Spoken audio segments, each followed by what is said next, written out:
N'hésitez pas à liker la vidéo si elle vous plaît et si vous êtes nouveau sur la chaîne, n'oubliez pas de vous abonner et d'activer la notification pour ne rater aucune de nos prochaines vidéos. En Ituri, plusieurs partenaires privés se mobilisent autour du gouverneur Luboyanka Choma-Djoni pour matérialiser la vision du chef de l'État Félix-Antoine Tshisekedi Tshilombo, celle de peuple d'abord. En territoire de Djougou et Mahagi, si la RN27, l'entreprise Maïcha Niamungu est à pied d'œuvre pour la remise en état de cet axe routier poumon économique de l'Ituri. Bunia, chef-lieu de la province de l'Ituri, est un vaste chantier où 11 km de sa voirie est en cours d'asphaltage par l'entreprise Africas. À cela s'ajoutent 8 autres kilomètres et la modernisation de l'aéroport national de Bunia par l'entreprise Mogabaon. Le gouverneur militaire, le lieutenant-général Luboyanka Choma-Djoni, mène une élite sans merci en vue de rendre praticables tous les réseaux routiers de la province grâce à son lobbying. Sa promesse faite à la population de Mambasa lors de son itinérance, c'est la réhabilitation de l'axe routier Mambasa-Badengaïdo dans un état de dégradation très avancé sera bel et bien réhabilité par la société chinoise Kimia Mining. La parole du gouverneur est faite chère et Meteza, directeur général de cette entreprise, par le biais de son responsable local, a présenté ce week-end à l'administrateur policier de Mambasa le matériel pour le début de ses travaux.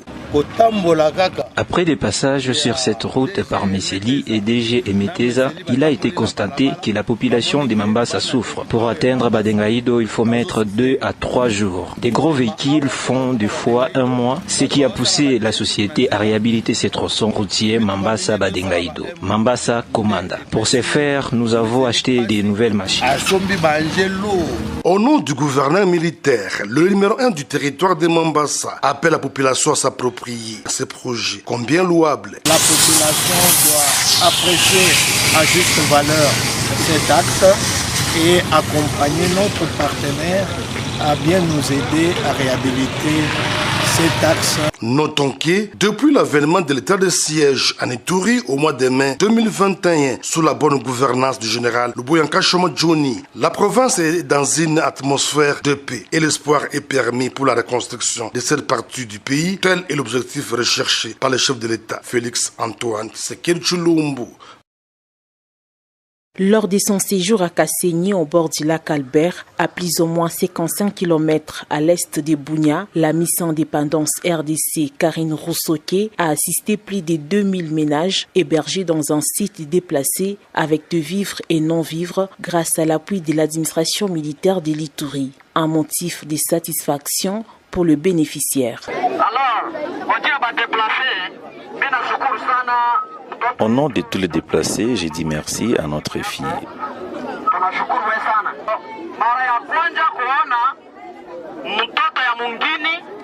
Car c'est pour la première fois qu'on voit un enfant du milieu venir nous assister ici dans le site de Kasséni. Ça fait 4 ans qu'on est là sans aide, mais elle a songé à nous avec le peu qu'elle a. Que Dieu la bénisse énormément pour ses gestes.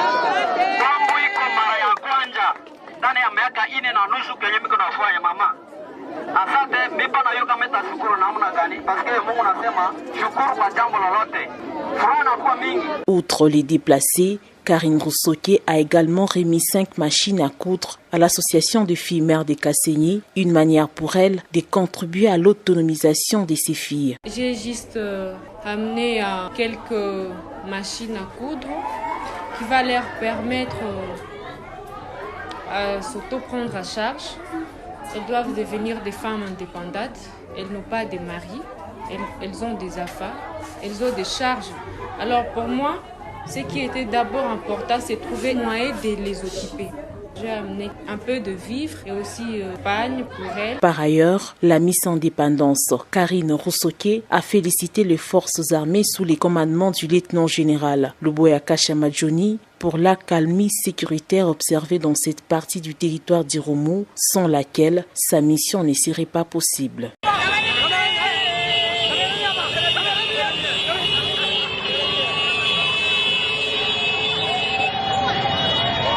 Symbole d'une jeunesse consciente et engagée pour le retour de la paix en Ituri, la Miss Indépendance 2022, Karine Roussoké, impulsée par les gouverneurs militaires de l'Ituri, le lieutenant-général Luboya Kashamadjoni, a foulé les sols de Kasenyi, sa terre natale, ce samedi 6 août, où elle a prêché la paix. On peut se battre, tout toucher, quitte l'autre, qu'on s'assorte dans notre vie, mais comme hakuna amani, hakuna maendeleo.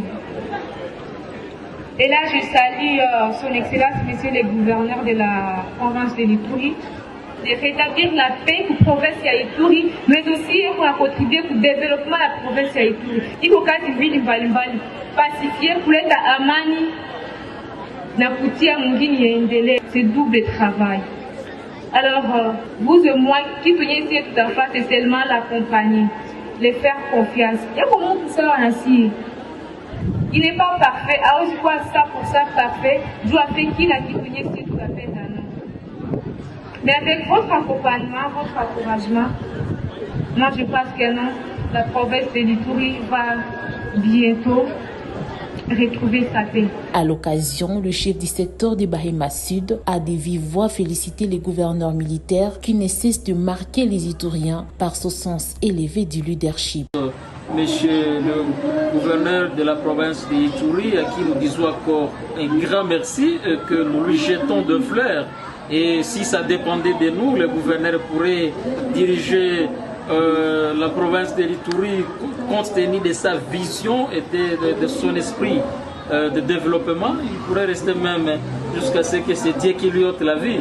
Notons que pendant son séjour dans cette partie de l'Ituri, la Miss Karine Roussoké, ambassadrice de la paix à l'est de la RDC, va apporter une assistance aux déplacés de guerre, mais aussi à l'association de filles mères de Kasenyi, ceci grâce à l'appui financier de l'administration militaire qui dirige le lieutenant-général Luboya Kashamadjoni. Sa 66e semaine de travail par une visite du site où sont exécutés les travaux de développement de la zone économique spéciale de Maluku, étendue sur une superficie totale de 885 hectares.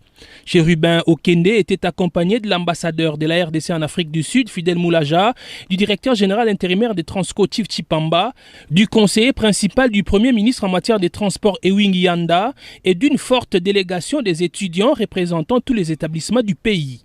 À son Excellence, Monsieur le Président de la République, chef de l'État, avait décidé, comme vous le savez, de dédier Transacademia aux étudiants de la République. Et dans cette mise en œuvre, nous avons déjà les premières commandes qui vont être honorées bientôt, avec la collaboration du ministre national chargé de l'industrie. Nous avons choisi cette zone économique spéciale pour l'implantation de cette usine de montage de bus chez nous. À la ZES Maluku, le ministère des Transports va développer 3 grandes unités de production. Les sociétés Busmark et Volvo Marco Polo installées en Afrique du Sud vont faire ici des usines de montage des bus et fournir à Transco. C'est une des retombées de la dernière visite effectuée par Chérubin Okende en Afrique du Sud à l'initiative de l'ambassadeur Fidel Moulaja. La société chinoise C2 Star, qui elle va fournir les bus Transacademia, commence déjà le travail ici la semaine prochaine. Ayant été rassuré en voyant les lieux qui va approvisionner Transacademia des engins et avec les 120 bus qui arrivent incessamment pour s'ajouter aux 100 premiers déjà livrés, les étudiants ont loué cette action du chef de l'État.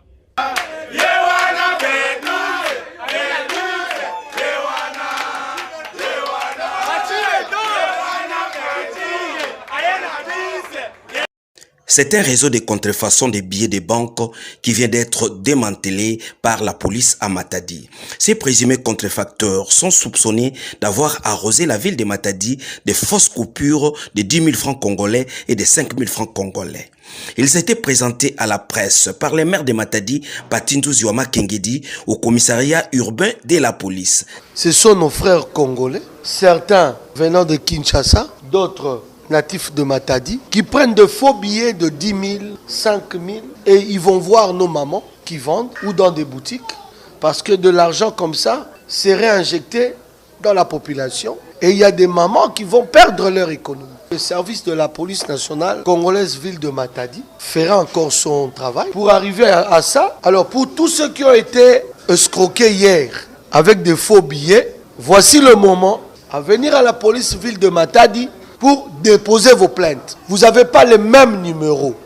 Une machine doit exister. L'opération a eu lieu au quartier Salongo dans la commune de Matadi sur l'avenue Lomba numéro 24. Les informations sur l'existence de cette plus grosse fabrique ont été soutirées par l'un de leurs qui assurait l'écoulement de ces faux billets de banque arrêtés 24 heures avant l'opération. Les mérites de ces coups de filet revient au maire de Matadi, Patindouzi, et au commandant de la police ville de Matadi, le commissaire supérieur principal, Baudouin Kilima, et tous ces éléments qui ont participé à cette opération.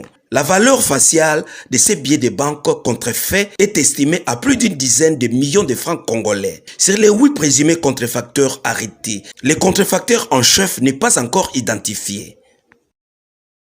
En Ituri, plusieurs partenaires privés se mobilisent autour du gouverneur Luboya Nkashomon pour matérialiser la vision du chef de l'État Félix Antoine Tshisekedi Tshilombo, celle de peuple d'abord. En territoire de Djougou et Mahagi, si la RN27, l'entreprise Maïcha Niamungu est à pied d'œuvre pour la remise en état de cet axe routier poumon économique de l'Ituri. Bunia, chef-lieu de la province de l'Ituri, est un vaste chantier où 11 km de sa voirie est en cours d'asphaltage par l'entreprise Africas.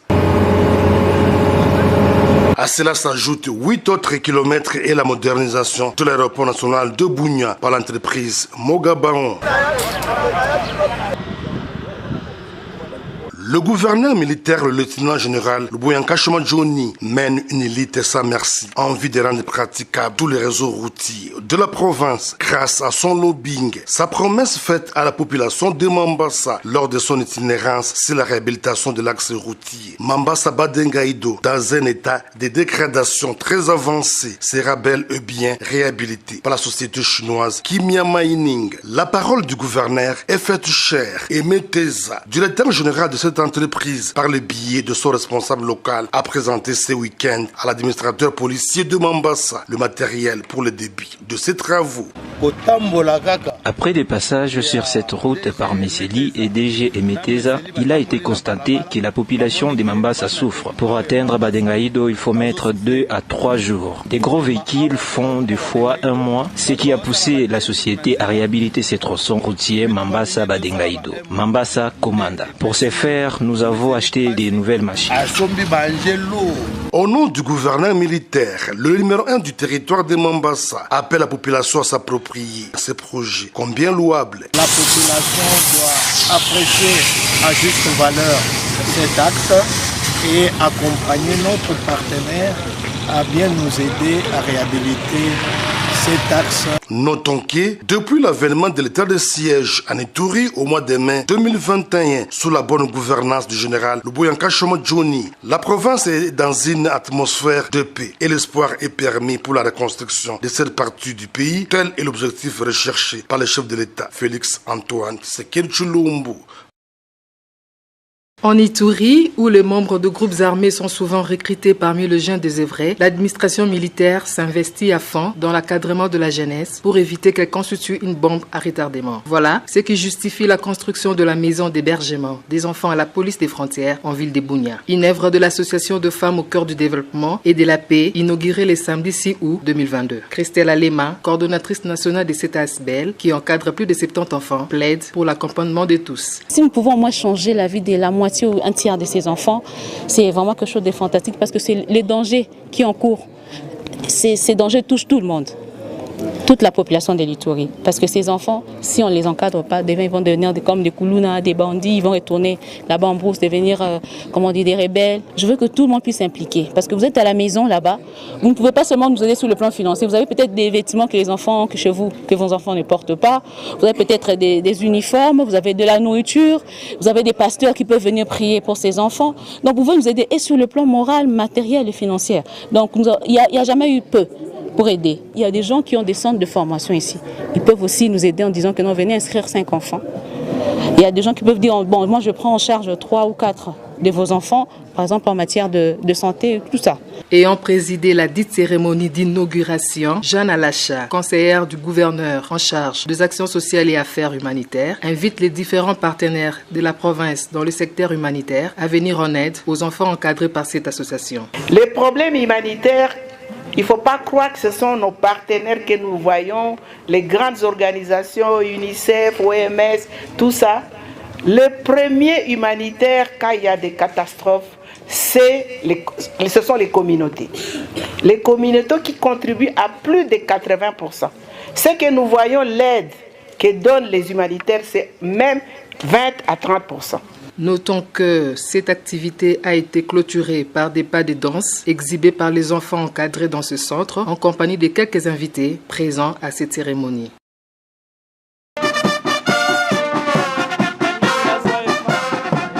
Aussitôt entré en fonction, le commandant de la 32e région militaire a effectué une mission d'inspection et de commandement aux environs de la ville de Bunia, notamment à la barrière de Foner, Mbogu, Dele, Chari et autres. Dans son adresse, le général-major Peter Chirimwami a pu sensibiliser ses compagnons d'armes à s'abstenir des actes contraires à la loi.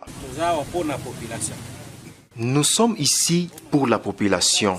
Arrêtez donc de la tracasser. En cette période, nous sommes là pour la protection de la population. Elle doit sentir que l'autorité de l'État est en train de s'enraciner. Nous devons être exemplaires à travers nos actes. La protection de la population et ses biens, tel est le combat acharné du commandant des opérations militaires en Ituri, le lieutenant-général Luboyanka Shomadjoni. Ainsi, le récalcitrant Sibiron, la rigueur de la loi, a martelé le commandant de la 32e région militaire. Celui qui ira dans le sens contraire de ce que je viens d'ordonner, il aura son sort. Vous le savez. Personne n'a appelé l'autre à l'armée. Nous sommes que des volontaires. Donc, nous devons tenir compte de nos principes. Dans les prochains jours, le général-major Peter Chirimwami envisage une tournée à l'intérieur de la province, question d'encourager le militaire engagé au front contre les groupes armés réfractaires au processus de paix. En Ituri, où les membres de groupes armés sont souvent recrutés parmi les jeunes désœuvrés, l'administration militaire s'investit à fond dans l'encadrement de la jeunesse pour éviter qu'elle constitue une bombe à retardement. Voilà ce qui justifie la construction de la maison d'hébergement des enfants à la police des frontières en ville de Bunia. Une œuvre de l'association de femmes au cœur du développement et de la paix, inaugurée le samedi 6 août 2022. Christelle Alema, coordonnatrice nationale de cette ASBL, qui encadre plus de 70 enfants, plaide pour l'accompagnement de tous. Si nous pouvons au moins changer la vie de la moitié ou un tiers de ces enfants, c'est vraiment quelque chose de fantastique parce que c'est les dangers qui encourent.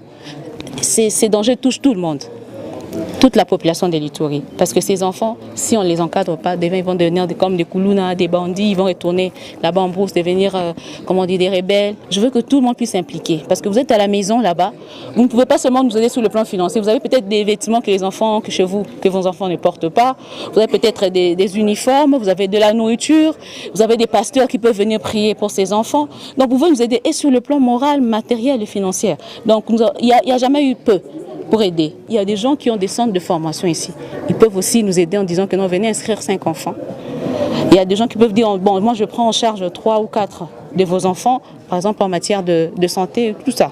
Ayant présidé la dite cérémonie d'inauguration, Jeanne Alacha, conseillère du gouverneur en charge des actions sociales et affaires humanitaires, invite les différents partenaires de la province dans le secteur humanitaire à venir en aide aux enfants encadrés par cette association. Les problèmes humanitaires, il ne faut pas croire que ce sont nos partenaires que nous voyons, les grandes organisations, UNICEF, OMS, tout ça. Le premier humanitaire, quand il y a des catastrophes, ce sont les communautés. Les communautés qui contribuent à plus de 80%. Ce que nous voyons, l'aide que donnent les humanitaires, c'est même 20 à 30%. Notons que cette activité a été clôturée par des pas de danse exhibés par les enfants encadrés dans ce centre en compagnie de quelques invités présents à cette cérémonie.